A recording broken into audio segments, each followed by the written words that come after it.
میرا سوال یہ ہے کہ حضرت عیسیٰ ابن مریم کچھ لوگ کہتے ہیں بغیر باپ کے پیدا ہوئے، اور کچھ لوگ کہتے ہیں کہ وہاں ایک صاحب تھے جوزف یوسف جس کو دوسرے لفظوں میں کہتے ہیں، وہ ان کے باپ تھے، کیا صحیح ہے؟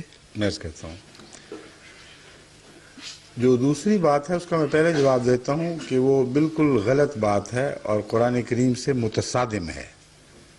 قرآن تعلیم بالکل واضح ہے کہ حضرت مریم کو اس وقت جب حضرت مسیح نے آپ کے پیٹ میں جنم لیا ہے اس وقت تک کسی غیر انسان نے چھوا تک نہیں تھا، اور فرشتہ خدا کی طرف سے جو انسان کا تمثل اختیار کر کے، کیونکہ فرشتے بھی ایسی چیزیں جو ننگی آنکھ سے دکھائی دے ہی نہیں سکتے، تمثل میں کشفی صورت میں دکھائی دے سکتے ہیں، تو فرشتے نے جب حضرت مریم کو پیغام دیا کہ میں خدا کی طرف سے تمہیں ایک پاک بیٹے کی خوشخبری دیتا ہوں، تو حضرت مریم نے کہا کہ نہ میں بدکار ہوں نہ میری ماں تھی، ہم دونوں پاک ہیں اور مجھے کسی انسان نے چھوا تک نہیں، پھر کیسی خوشخبری دے رہے ہو؟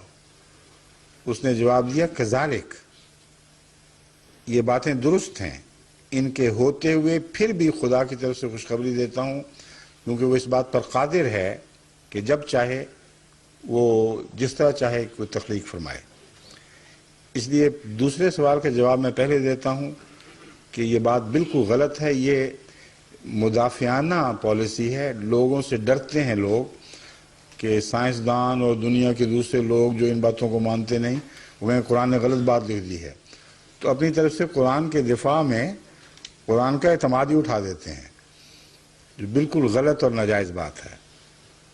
واقعہ یہ ہے کہ انسانی زندگی سے پہلے بھی تمام حیوانی زندگی میں ایسے جانوروں کی قسمیں ہیں جن میں، اور پودوں کی بھی ایسی قسمیں ہیں جن میں مرد اور عورت یعنی میل اور فیمیل، نر اور مادہ ایک ہی وجود کے اندر ملتے ہیں، اور اس کے نتیجے میں انٹرنل فرٹیلائزیشن بھی ہو جاتی ہے، باوجود اس کے کہ بالعموم خدا تعالیٰ نے ایسا نظام کیا ہے کہ ان دونوں باتوں کے اکٹھا ہونے کے باوجود دوسروں کے سپرم یا ان کے پولن سے وہ ایک دوسرا پھول یا جانور حمل ٹھہرا لے، لیکن اندرونی طور پر ہونا ممکن ہے اور قطعی طور پر سائنس کے لحاظ سے یہ ثابت ہے۔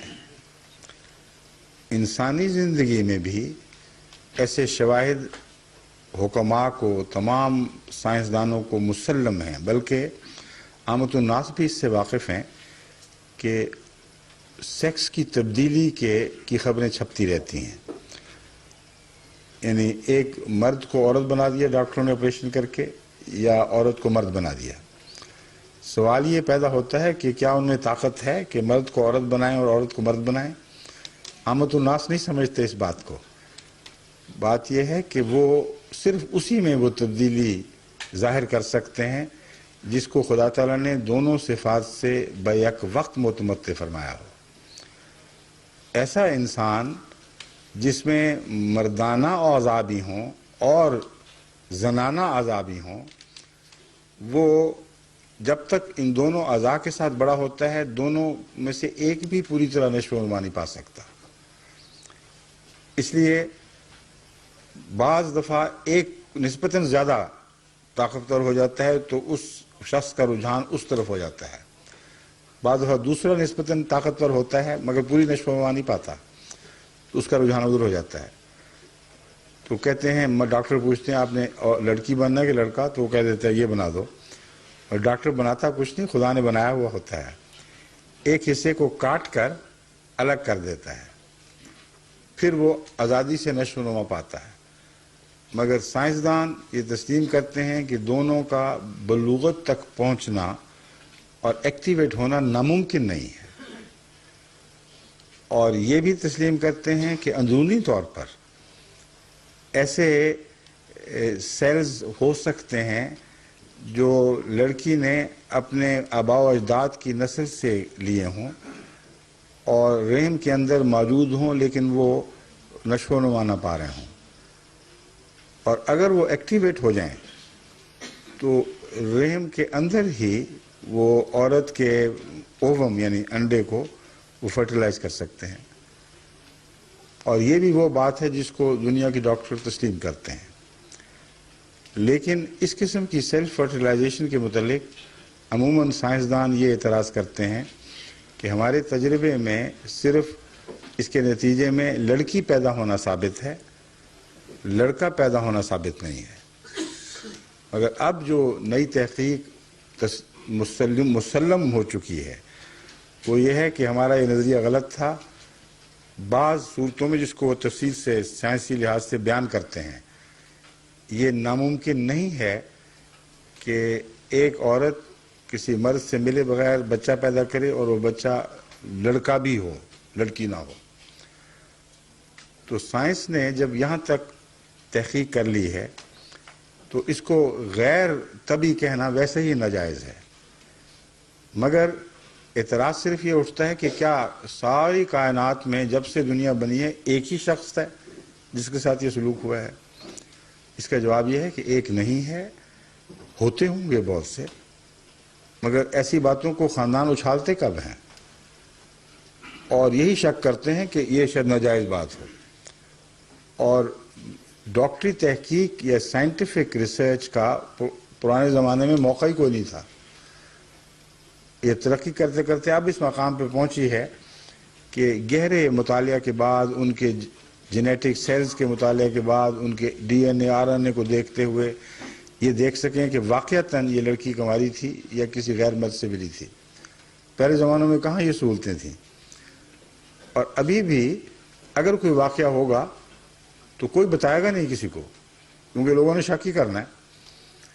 اس لیے ایک ہی ایسا واقعہ ہے جہاں گواہی دی گئی ہے خدا کی طرف سے، بس اس کی انفرادی حیثیت گواہی کی حیثیت ہے، نہ کہ واقعہ کی انفرادی ہونے کی حیثیت.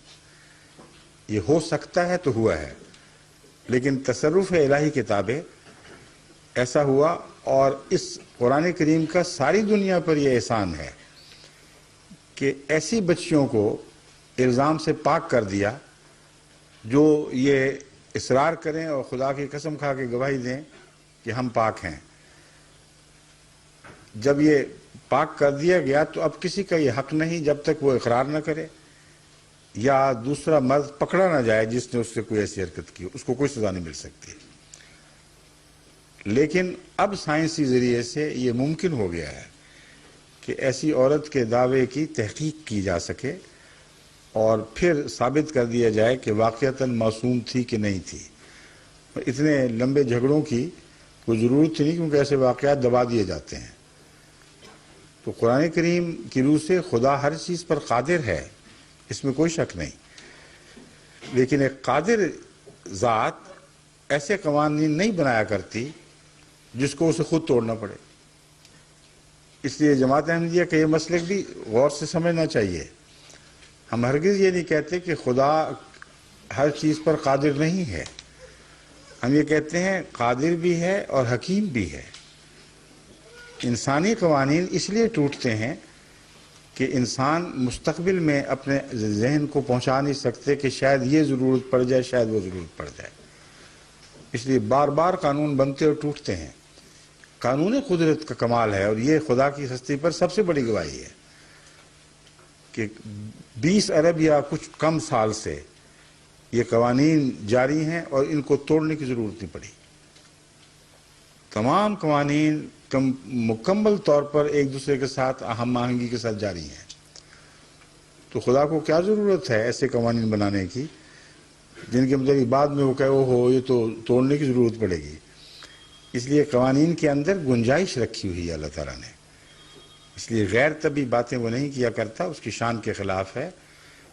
ہاں انسان بعض دفعہ اس کے افعال کو سمجھ نہیں سکتا، اور جو چیزیں آج غیر طبی دکھائی دیتی ہیں کل کو ان کا طبی ہونا ثابت ہو جاتا ہے. ٹھیک ہے.